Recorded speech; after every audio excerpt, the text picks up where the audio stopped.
Hello student, आज के topic में हम लोग पढ़ेंगे क्रोमोसोम। क्रोमोसोम अर्थात गुण सूत्र, गुणसूत्र अर्थात गुणों का सूत्र। तो आज के टॉपिक में हम पढ़ेंगे गुण सूत्र। आई एम राकेश, स्वागत करता हूं आपके अपने चैनल स्पेशल साइंस में। तो आइए स्टार्ट करते हैं क्रोमोसोम। क्रोमोसोम को हिंदी में क्या बोलते हैं? गुणसूत्र बोलते हैं। और गुणसूत्र का मतलब होता है गुणों का सूत्र।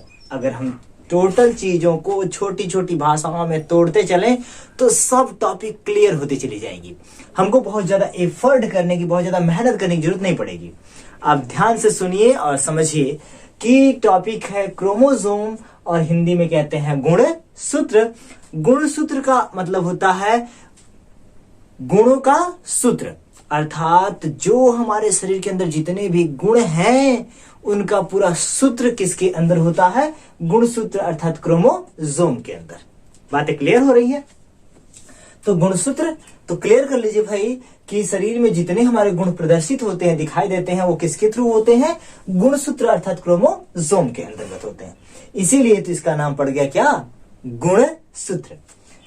अगर हम इसकी खोज के बारे में बात करें तो इसकी खोज डब्ल्यू वाल्डेयर नामक वैज्ञानिक ने, कौन से वैज्ञानिक ने? कहीं कहीं वाल्डेयर दिया है, कहीं कहीं डब्ल्यू वाल्डेयर दिया है। तो आप डब्ल्यू वाल्डेयर याद कर लीजिए, डब्ल्यू डब्ल्यू दो बार है ना, याद करने में आसानी होगी। डब्ल्यू वाल्डेयर नामक वैज्ञानिक ने 17 तो भाई एक याद कर लीजिए, फिर 888 तीन बार है, 1888 में खोज की। और समझिए कैसे खोज की। इन्होंने केंद्र के अंदर, पहले तो सिचुएशन भी समझते चलिए आगे आगे कि सिचुएशन क्या है, कहां उपस्थित होता है, कहां पाया जाता है। तो केंद्र के अंदर ये देखते चले जाइए। अगर हम क्रोमोसोम की बात करें तो यही समझते हैं एक छोटे से पॉइंट के थ्रू। ये कोशिका है और कोशिका के अंदर क्या है बाबू? केंद्रक है। अगर हम इसको इरेज करके यहां समझने की कोशिश करें तो ये है सेल, कोशिका, और ये इसके अंदर है न्यूक्लियस, और न्यूक्लियस के अंदर होता है क्रोमैटिन धागे। क्लियर हो रही है बात भाई? सेल के अंदर अंदर की सारी चीजें बताते हुए चल रहे हैं कि ये सेल है, कोशिका है, कोशिका के अंदर क्या होता है? न्यूक्लियस होता है, और न्यूक्लियस के अंदर होते हैं क्रोमैटिन धागे। अब क्रोमैटिन धागे जो होते हैं, क्रोमैटिन जो धागे होते हैं बाबू, वो कोशिका जब विभाजन होती है, अब यही स्टेप आपको याद रखना है कि क्रोमोसोम का फॉर्मेशन कहां से स्टार्ट होता है, कहां बनते हैं, कहां दिखते हैं। तो ये तो आपने सडनली समझ लिया कि भाई कोशिका के अंदर ही होता है, लेकिन कब होता है वो समझा जाए।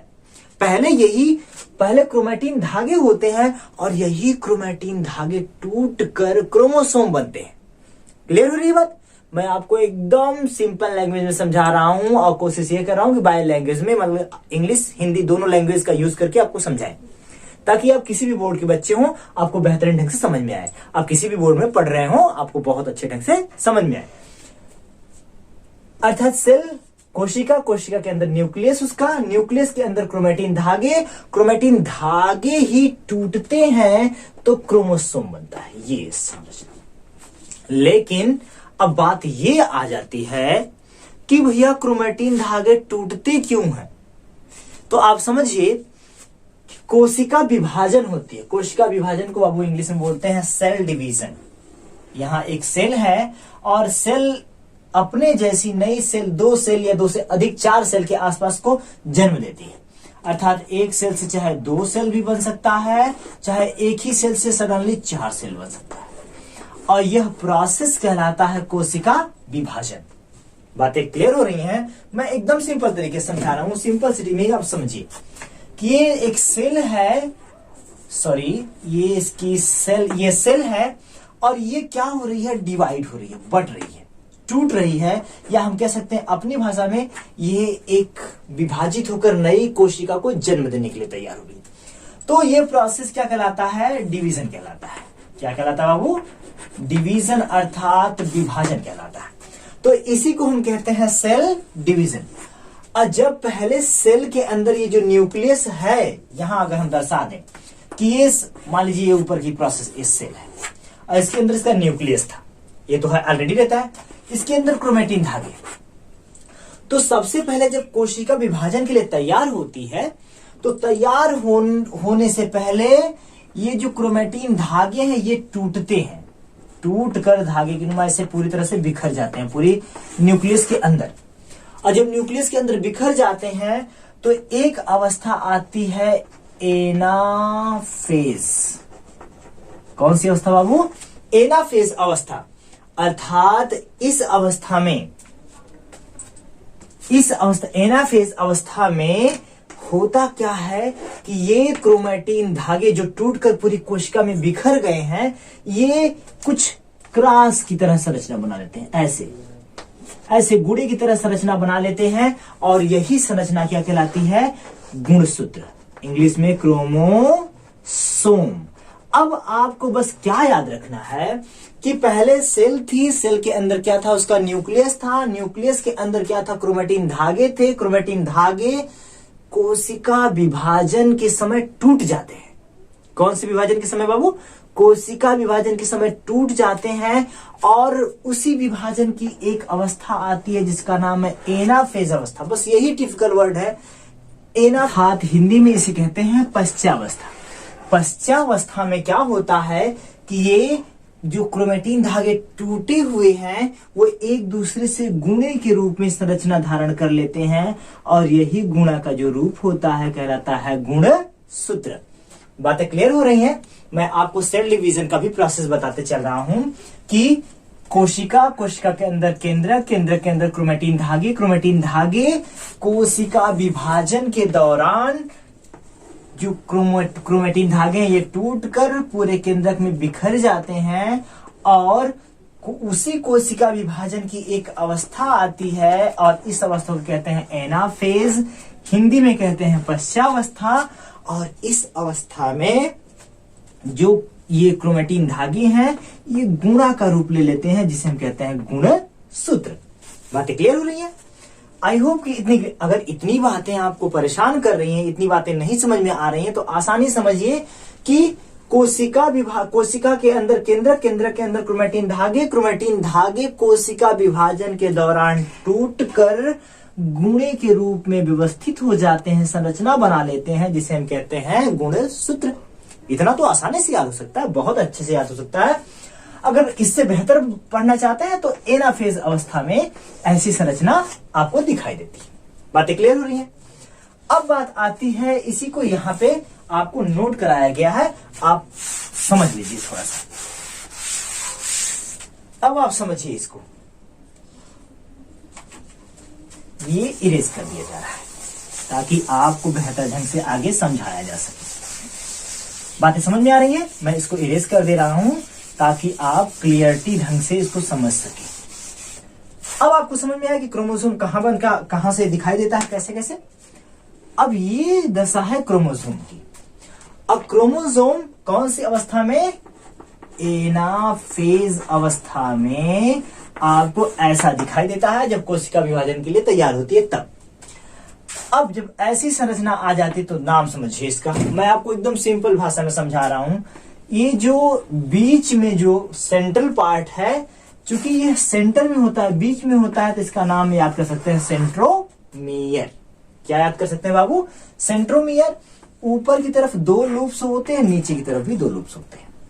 ये क्रोमोसोम की एक मैच्योर संरचना है जो पूरी तरह से डेवलप्ड क्रोमोसोम है, जिसके ऊपर 2 लूप्स दिखाई दे रहे हैं और 2 नीचे लूप्स दिखाई दे रहे हैं। बीच में सेंट्रोमियर भाग से दोनों लूप्स जुड़े होते हैं, ऊपर नीचे वाले।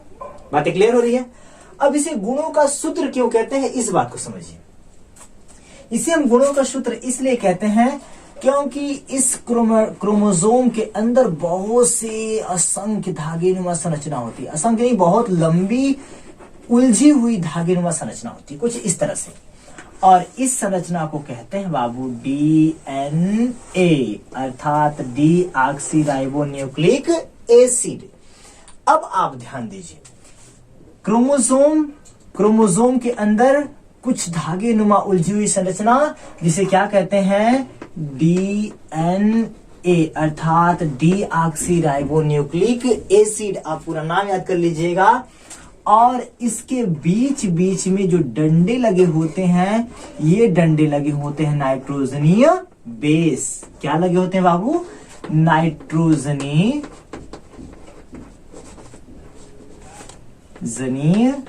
बेस। और नाइट्रोजनी बेस के अंदर होता है, या हम अपनी भाषा में समझ सकते हैं कि नाइट्रोजनी बेस नहीं समझ पा रहे हैं तो इस डीएनए के अंदर लगा होता है जीन।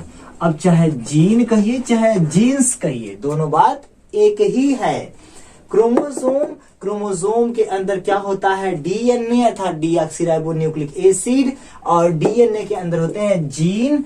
और यही जो सभी है, चाहे जीन कह सकते हैं, डीएनए कह सकते हैं, क्रोमोसोम कह सकते हैं, ये सभी क्या है? आनुवंशिक पदार्थ है। आनुवंशिक पदार्थ का मतलब ऐसे पदार्थ जो माता पिता के गुणों को उनकी आने वाली नए पीढ़ियों में स्थानांतरित कर दे।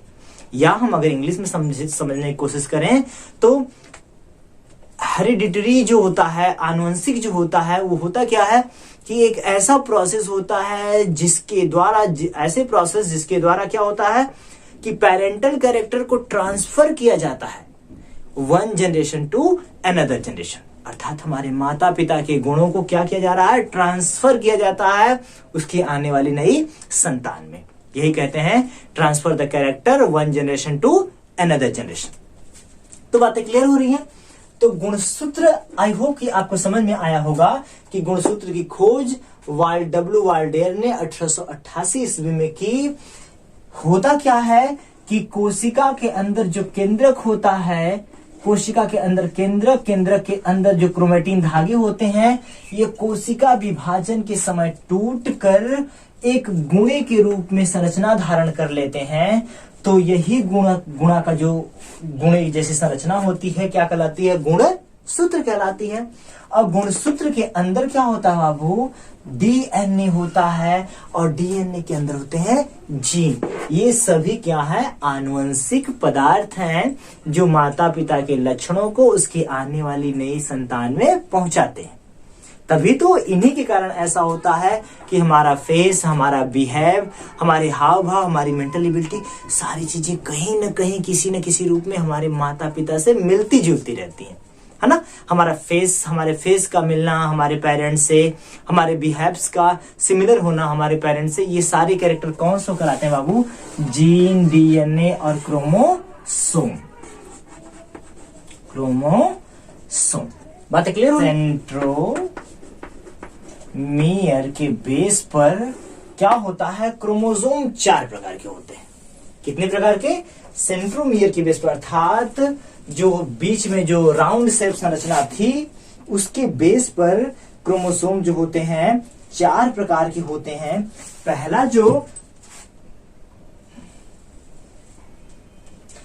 जो प्रकार है, ये पहला है टीलोसेंट्रिक।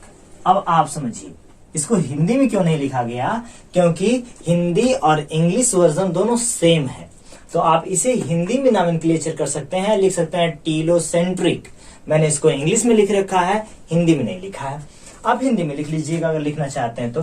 पहला होता है टीलोसेंट्रिक, दूसरा होता है एक्रोसेंट्रिक, और तीसरा होता है सब मेटासेंट्रिक, और चौथा होता है मेटासेंट्रिक। अब आप ध्यान दीजिए कि किसके बेस पर? तो सेंट्रोमियर के बेस पर क्रोमोसोम कितने प्रकार के? 4 प्रकार के होते हैं। पहला टीलोसेंट्रिक, कुछ डिफरेंस नहीं है, बस सेंट्रोमियर का बेस ध्यान रखना। मैंने पहले से नॉमेनक्लेचर कर रखा है और ड्रा भी करके रखा है। जो टीलोसेंट्रिक होता है इसका सेंट्रोमियर टीले पे सबसे ऊपरी सतह पे होता है। इसका एक ही लूप पाया जाता है, जो लूप एक होता है सबसे बड़ा होता है, दूसरा लूप अब्सेंट होता है, नहीं उपस्थित होता है। अर्थात एक ही लूप के ऊपर सेंट्रोमियर स्थित होता है, तो इसे कहते हैं टीलोसेंट्रिक क्रोमोसोम। दूसरा क्या है? Acrocentric chromosome. एक्रोसेंट्रिक का मतलब होता है कि सेंट्रोमियर जो होता है वो इसके ऊपर का एक लूप बहुत छोटा हो और नीचे का एक लूप बहुत बड़ा हो। अर्थात one loop is very smaller and the second loop is very larger. मतलब एक लूप बहुत छोटा हो और दूसरा लूप बहुत बड़ा हो। तो ऐसे क्रोमोसोम को बोलते हैं एक्रोसेंट्रिक। अच्छा, ये सारी चीजें कहां पाई जाती हैं? जब सेल डिवीजन होता है तो उस समय ये अवस्थाएं देखने को मिलती है। तो हमको गेस करना होता है कि कौन सा क्रोमोसोम है, इसमें से कौन सा रूप है, इसका कौन सा टाइप्स है। तो दो तो क्लियर हो गया, टीलो का मतलब सबसे ऊपर हो, सेंट्रोमियर, तब तो टीलोसेंट्रिक। एक्रोसेंट्रिक का मतलब कि एक लूप काफी छोटा हो और एक लूप काफी बड़ा हो। तो ऐसे क्रोमोसोम को क्या बोलते हैं बाबू? एक्रोसेंट्रिक। सब मेटासेंट्रिक का मतलब होता है कि ऐसे दोनों लूप जिसमें एक लूप दूसरे लूप से थोड़ा छोटा हो। लूप दोनों हो लेकिन एक लूप दूसरे लूप से थोड़ा छोटा हो, मतलब बराबर ना हो, लगभग थोड़े बहुत अंतर पे हो। सेंट्रोमियर मध्य में, एक लूप थोड़ा सा छोटा, एक लूप पूर्ण रूप से विकसित बड़ा। ऐसे क्रोमोसोम यल शेप्ड या जे शेप्ड अर्थात यल संरचना साइज या जे संरचना धारण करते हैं। कौन से? सब मेटासेंट्रिक। अच्छा, ये सारी चीजें मैंने आपको बताया सेल डिवीजन के दौरान कोशिका के अंदर देखने को मिलती हैं। तो हम गेस करते हैं कि भाई इनमें से कौन सा क्रोमोसोम इस समय दिख रहा है, कौन सा क्रोमोसोम डेवलप्ड है। और लास्ट है मेटासेंट्रिक। अब ये सबसे सिंपल है और सबसे बेहतर है कि इसका सेंट्रोमियर एकदम मध्य में होता है, दोनों लूप लगभग बराबर होते हैं। तो ये तो हो गया सेंट्रोमियर के बेस पर। अब हम ध्यान देते हैं इसके कार्यों के बेस पर। कार्यों के आधार पर अगर देखें तो ये दो प्रकार के होते हैं। कौन? गुणसूत्र दो प्रकार के होते हैं। एक होता है समजात, दूसरा होता है लिंग। ये भी आपके एग्जाम में मोस्ट इंपॉर्टेंट, बहुत ज्यादा पूछा जाता है। इस बात को ध्यान देंगे। एक होता है समजात, दूसरा होता है लिंग गुणसूत्र। समजात, अगर मैं आपको एक ह्यूमन बीइंग का एग्जाम्पल लेके समझाऊं, मानव के गुणसूत्रों का एग्जाम्पल लेके समझाऊं, तो आपको बहुत अच्छे समझ में आएगा। हमारे अंदर गुणसूत्रों की संख्या होती है बाबू 23 जोड़ी। कितनी जोड़ी? 23 जोड़ी। 23 जोड़ी में से 22 जोड़ी जो गुणसूत्र होते हैं। अच्छा, यहां भी समझ लीजिए 23 जोड़ी नर में भी और 23 जोड़ी मादा में भी। तो 23 जोड़ी जो मेल फीमेल में होते हैं, तो हम कहते हैं कि जो फीमेल का जो सिंबल है वो एक्स होता है और मेल का जो सिंबल होता है XY होता है। यही तो आपने सीखा है, यही जाना है। तो क्या 23 के 23 जोड़ी XX होते हैं, 23 के 23 जोड़ी मेल में XY होते? नहीं भाई। अब यही बात समझनी है तो समजात और लिंग दोनों समझ में आ जाएगा। 23 में से 22 जोड़ी जो गुणसूत्र होते हैं वह XX होते हैं, नर में भी अर्थात मेल में भी और किसमें बाबू? फीमेल में भी। बातें क्लियर? चूंकि नर और मादा दोनों में इन गुणसूत्रों की जाति समान है। क्या है? एक्स है, एकदम समान है, इसीलिए हम इसे कहते हैं समजात। अब बचा एक जोड़ी। अरे भाई 23 में से 22 ठो निकाल ही दिए, ये तो समजात हो गए, जिनकी जाति क्या है? समान है, चाहे नर हो चाहे मादा हो, चाहे पुरुष हो चाहे स्त्री में, सब में क्या होते हैं? एक्स 22 जोड़ी समान होते हैं 23 जोड़ी में से। अब बचा एक जोड़ी। एक जोड़ी जो गुणसूत्र होता है फीमेल में अर्थात मादा में एक्स होता है और एक जोड़ी वही नर में XY होता है। ये चेंज होते हैं और यही हमारे लिंग के निर्धारण का काम करते हैं। आई होप कि आपको सारी चीजें बहुत अच्छे ढंग से क्लियर हुई होंगी। तो कितने? समजात और लिंग गुणसूत्र 23 जोड़ी में से मानव में 22 जोड़ी समजात XX होते हैं। चूंकि इनकी जाति समान होती है इसलिए इसे समजात कहते हैं। और जो एक जोड़ी बचता है ये लिंग के निर्धारण का काम करता है, यही कहलाता है लिंग गुणसूत्र। आई होप कि आपको बहुत अच्छे ढंग से क्लियर हुआ होगा। वीडियो थोड़ी सी लेंथी हुई है लेकिन आपके लिए बहुत मस्ट इंपॉर्टेंट है, ये लाइफ टाइम काम आने वाली चीज है ना। तो जम के लगे रहिए, मेहनत करिए भरपूर और कामयाब बनिए। मेरी दुआएं आपके साथ हैं। Thank you so much, best of luck. Thank you once again.